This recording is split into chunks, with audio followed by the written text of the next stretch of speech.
Living in a time of fitan, it is important for our children to be nourished in accordance to the prophetic tradition. It is important we return back to these teachings of the best of creation alayhi salatu wasalam. With regards to nurturing the children, Rasulullah sallallahu alayhi wasallam has ordered us and has given us some beautiful pearls of wisdom.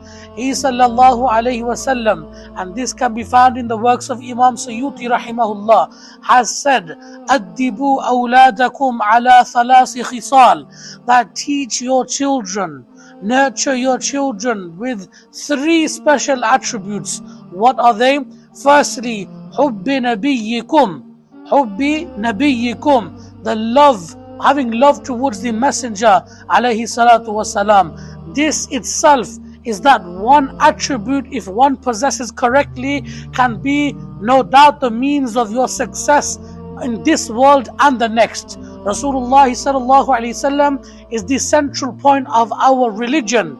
He is the means and example of perfection. So no doubt if our children were given this love, and if that love was installed in their hearts, no doubt this would relieve many problems we have in our society. The second pearl of wisdom Rasulullah sallallahu alaihi wasallam advised us is وَحُبِّ أَهْلِ بَيْتِهِ, having love towards his family alayhi salatu wasalam, having love towards his family. No doubt the Ahlul Bayt are people who are pure and they left behind pure teachings. If we hold firm onto them, inshallah we will not be led astray. And thirdly, Rasulullah sallallahu alaihi wasallam advised and said, وَقِرَاءَةِ الْقُرْآنِ, and teach them the recitation of the Quran. The Quran is the book of guidance. The Quran is that book which has no doubt in it, and no doubt when it penetrates the heart of our youngsters and all Muslims in general, then the light of guidance will prevail, and this will be the means